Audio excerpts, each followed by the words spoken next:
Usisahau kusubscribe, like na kucomment. Wananchi wanachukizwa sana na serikali kushindwa kudhibiti uholela wa upandaji bei za bidhaa, kwamba bidhaa muhimu zinapandishwa bei tu. Hakuna justification yoyote ya kupanda bei, lakini bidhaa zinapandishwa bei kila uchao. Bidhaa kama nishati ya mafuta, umeme, maji, gesi, mbolea, sukari, gharama za matibabu, bidhaa za afya, vifaa vya ujenzi, pembejeo, mbegu, nauri na hata mabando yanapandishwa.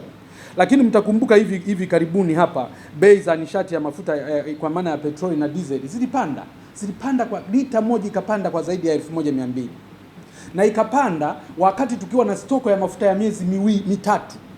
Lakini ikapanda siku hiyo hiyo, soko la dunia limetangazwa kupandisha bei na sisi huku tukapandishwa bei, wakati tuna stoko ya mafuta yaliyonunuliwa kwa bei nafuu ya miezi mitatu.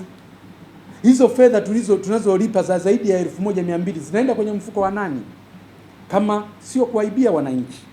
Lakini katika jambo ambalo sio la kawaida, bei ya mafuta ilipopanda kwenye soko la dunia, serikali ilitoka hadharani na kutangaza kupanda kwa bei ya bidhaa. Lakini leo hii mafuta yameshuka katika soko la dunia toka dola 112.9 hadi dola 87.3 kwa pipa. Takriban bei imeshuka kwa 22%. Leo karibia siku ya 5 hakuna tamko la serikali. Lakini jambo la pili ni ukosefu wa ajira, kwamba sasa wananchi hawa ambao wanaingia kwenye msuko mkubwa huu wa mabei kupandishwa kiholela, watashindwaje? Wanahitaji kupewa pesa ili waandamane, wanahitaji kushawishiwa na mtu ili waandamane? Si wanaandamana kwa shida tu zinazowakabili. Lakini pia ukosefu wa ajira, vijana wetu hawana ajira. Vijana wanaingia kwenye soko la ajira kila mwaka zaidi ya milioni 1, wanaopata ajira ni 20% tu, yani hawapati ajira zaidi ya vijana 800. Sasa vijana hawa hawana kukosekana kwa mkakati wa serikali wa muda mrefu kuweza kuwapatia mitaji, lakini pia hata ajira zenyewe chache zinapatikana kwa upendeleo. Vijana hawa hata wengi wanaoingia kwenye ajira huko, walioajiriwa huku na kule, hawana bima, hawana mpango mzuri wa kustafu, hawana hata taasisi nzuri inayosimamia ajira ambayo inaweza ikahakikisha kwamba vijana wanaozalishwa kwenye nchi hii wanapata ajira. Sasa ajira zenyewe nazo zimekuwa za godfather, mpaka uwe na godfather ndio upate ajira. Ukikosa godfather ndio hivyo tena. Teuzi na zenyewe za upendeleo, ukitaka teuzi ndio basi kabisa, mpaka uwe na mtu mkubwa. Kama huna mtu mkubwa utasikia tu. Na ndio maana leo hii unasikia bunge lote limejaa familia za watu, za ndugu jamaa na marafiki. Vijana hawawezi kufurahia hayo na wala hawawezi kuunga mkono mambo ya namna hiyo. Kiuchumi, wakulima tunaona kwamba kuna sarakasi nyingi zinatengenezwa kwa wakulima, mpaka mazao yote yameporomoka bei. Mara mnunuzi mmoja, mara mnatengeneza monopoly. Sera zetu zinatukataza kuwa na monopoly katika manunuzi, kwa sababu tushaingia kwenye soko huria. Kwa hiyo leo kurudi kwenye monopoly ni kutaka tu kuwaibia wakulima. Kwa mfano, zao la pamba lilitengenezewa sarakasi mwaka 2024-25. Badala ya kununuliwa kwenye soko huria, mnunuzi mwenye fedha nyingi aje kununua, wakaletwa watu wakasema hawa tumefunga nao mkataba. Kwa hiyo hata wakiwa na bei chache kidogo namna gani, bado wewe lazima kununulie huyo. Matokeo yake bei ya pamba ikashuka kutoka shilingi 2500 mpaka shilingi 1200. Sasa huyo mkulima huyo wa pamba unahitaji mpaka apewe fedha ili aandamane? Unahitaji apewe pesa ili aingie barabarani? Leo wakulima wa choroko Mbaazi, Ufuta, wote na wenyewe kule wamefanyiwa sarakasi. Mazao haya yalikuwa yamepanda bei. Mbaazi zilifikia mpaka 1400 kwa kilo moja. Leo saa nyingine unatafuta hata 2000 isifike, kwa sababu ya sarakasi, mara stakabadhi ghalani, mara kitu gani, mambo ambayo wananchi wanayachukia sana. Lakini wakulima wa tumbaku na wenyewe wanakopwa. Unalima mazao yako, unaenda kuuza, unakopwa miezi 3, miezi 4 bila hata ridhaa ya wakulima wenyewe. Unategemea hao wakulima, wananchi hawa wanahitaji kupewa pesa ili waweze kuandamana? Hawahitaji kupewa pesa, wanachukizwa na matendo mabaya ya serikali inayowafanyia wananchi wake. Lakini kuna swala la masuala ya kijamii yanayohusiana, ambayo ni namba 3, kipengele namba nimesema namba 2.1, namba 1, namba 2. Sasa hivi niko kwenye kipengele namba 3 kuhusu chanzo, ambayo ni masuala ya kijamii yanayohusisha maporomoko, yanayohusisha mmomonyoko wa maadili na kushuka kwa uzalendo. Sasa katika eneo hili ninachoweza kuzungumza tu ni kwamba taarifa za wakaguzi wetu katika nchi yetu, tuna taarifa ya mkaguzi kwa maana ya CAG, tuna taarifa ya PPRA, tuna taarifa ya FIU, tuna taarifa ya ya Internal Auditor General na taarifa zingine zinazokagua kuhusu fedha za umma, usalama wa fedha za umma hapa nchini. Ninachotaka kusema tu, taarifa hizi zote kwa pamoja zinaonyesha wizi wa matrilioni ya fedha uliofanywa na watendaji wa serikali, uliofanywa na serikali ya awamu ya 6. Na hawa tume bora wameweza hata kuyazungumza haya kwa sababu yamekuwa yakifichwa pia kwa kipindi cha muda mrefu. Na hapa mimi naweza kusema baadhi ya vipengele hapa vichache. Moja, kuna tuhuma ya wizi wa kutisha kwenye mikopo ya serikali, ambapo kwa miaka 5 iliyopita deni la serikali imeongezeka kutoka trilioni 60.7 Machi 2022 hadi trilioni 115.2 Februari 2026, sawa na ongezeko la trilioni 54.3. Deni limeongezeka kutoka ukuaji wa asilimia 7 hadi ukuaji wa asilimia 19. Hili ni ongezeko ambalo sio la kawaida, is a skyrocketing debt increase. Sasa, lakini kwa sehemu kubwa mikopo hii imechukuliwa kwa siri nje ya bajeti na imepita na haijapita kwenye mfuko mkuu wa serikali. Na maanake kama haikupita kwenye mfuko mkuu wa serikali, imepita kwenye akaunti za watu binafsi. Jambo hili haliruhusiwi, ni kinyume na ibara ya 135(1) ya Katiba ya Jamhuri ya Muungano wa Tanzania. Sasa, kwani mikopo kwa nini ipite kwenye mifuko ya watu binafsi? Wamefanya tu hivyo kwa kukosea? Au ni mkakati wa kuiba fedha za umma? Na kwa nini ukope zaidi ya bajeti iliyoidhinishwa na Bunge? Manake kwamba ukikopa fedha ambazo ziko nje ya bajeti, manake hata matumizi unayajua wewe.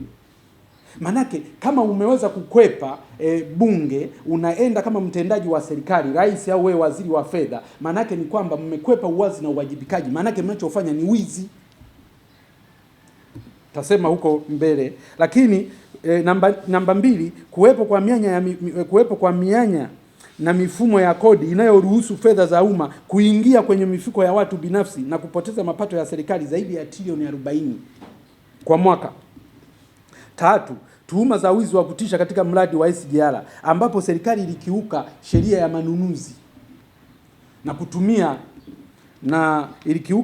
manunuzi na kuongeza gharama za ujenzi wa SGR kwa shilingi trilioni 3.4 katika miradi mitatu. Lot 3 ambayo ni Makutupora Tabora, alafu na Lot 4 ambayo ni Tabora Isaka, na Lot 6 ambayo ni Tabora Kigoma. Zikawa wameongeza gharama ambazo hazina uhalisia kwa zaidi ya trilioni 3.4. Na kwa maana hiyo Watanzania wanaenda kulipa gharama halisi ya ujenzi wa mradi, wanaenda kulipa ziada ya trilioni 3.4 za kugawana watu katika mikataba hiyo ya Lot 3, 4 na 6. Na jambo hili limeruhusiwa. Wananchi wamelalamika, wabunge wamelalamika, hakuna hatua iliyochukuliwa wala ya kurekebisha mkataba wala ya kufuata taratibu za manunuzi zinazotakiwa. Lakini miradi ya wizi namba 4, miradi ya wizi ya EPC+F, ambazo Watanzania wanaenda kuwekewa mkataba huu wa EPC+F wa kujenga barabara za lami ambao una thamani ya trilioni 3.75, ambao nao ni ufisadi mtupu. Namba 5 ni tuhuma za malipo ya fidia hewa katika mahakama za kimataifa za usuluhishi wa migogoro ya uwekezaji na biashara, yani ACSID, ambako nchi yetu katika kipindi cha miaka 5 imeenda kulipa zaidi ya trilioni 2 huko kimataifa huko katika usuluhishi wa hizi kesi za migogoro ya biashara na uwekezaji. Tumelipa trilioni 2. Malipo haya, moja, hakuna justification yoyote ya uhalali wa kwa nini Tanzania tumeshtakiwa na kulipa hizo fedha.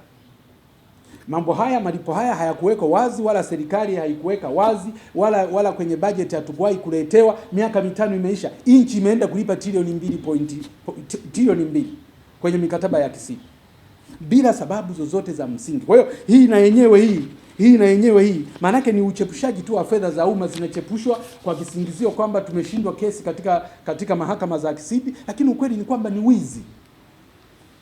Jambo jingine, lakini sheria pia inasema, hii sheria ya rasilimali inatutaka kwamba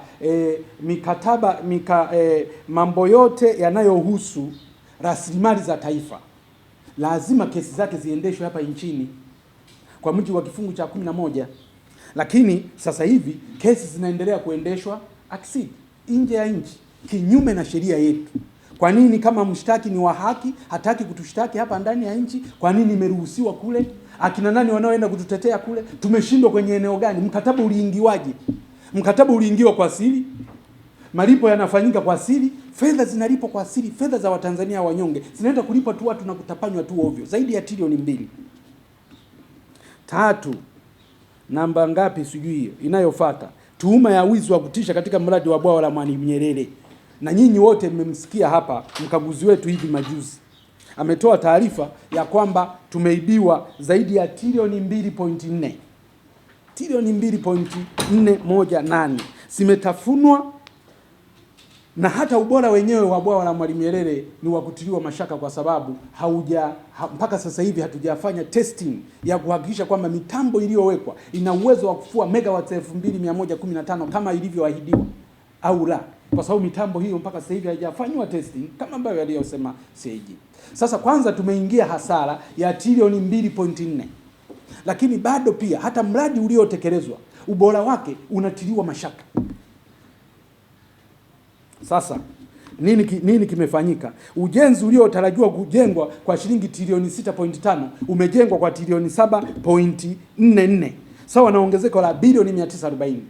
Bunge halijawahi kuambiwa. Bunge tukiwa bungeni mle tunafuatilia kila siku, hatujawahi kuambiwa kwa nini huu mradi uongezeke gharama ya hela nyingi zote hizo kutoka trilioni 6.5 mpaka bilioni mpaka trilioni 7.44, sawa na ongezeko la ya bilioni 940. Lakini kwenye mahakama ya kisidi tumemlipa huyo mkandarasi, ametushtaki huko mahakama ya kisidi. Ametushtaki kwa jambo gani? Tumemlipa shilingi bilioni 889.6. Lakini pia tulikuwa na fedha kulikuwa na fedha za CSR, fedha za miradi ya kijamii. Tumelia muda wote wa miaka 5 ambazo fedha hizi ziko kwenye mkataba. Mkandarasi alitakiwa tulipe sisi. Mpaka leo hii hajawahi kutulipa hizo bilioni 262 na zimefutwa. Sasa watu wakifuta madai ambayo ni halali, maana yake ile ni rushwa tu, na hizi fedha za umma zimeliwa. Lakini jambo lingine ni kwamba huyu mkandarasi alitakiwa atulipe fidia ya ucheleweshaji ya bilioni 327. Waliotakiwa kwenda kumdai na kulipa hizi fedha hawakumdai na mpaka amemaliza mradi. Lakini badala ya sisi kutulipa fedha za CSR ambao ni bilioni 262, badala ya sisi kutulipa fedha za ucheleweshaji ambao ni bilioni 327 327, sisi ndio tunaenda kumlipa akisidi zaidi ya bilioni 800. Na taifa gani linaloweza kuwafanyia wananchi wake maonevu ya namna hiyo? Serikali gani ambayo inaweza kuwafanyia wananchi wake maonevu ya namna hiyo? Hata kama mnawadharau wa Tanzania kwa namna gani, hamwezi kuwafanyia uhuni wa namna ile. Ili kwa wa kwanza kupata habari zetu, tafadhali usisahau kusubscribe, like na kucomment.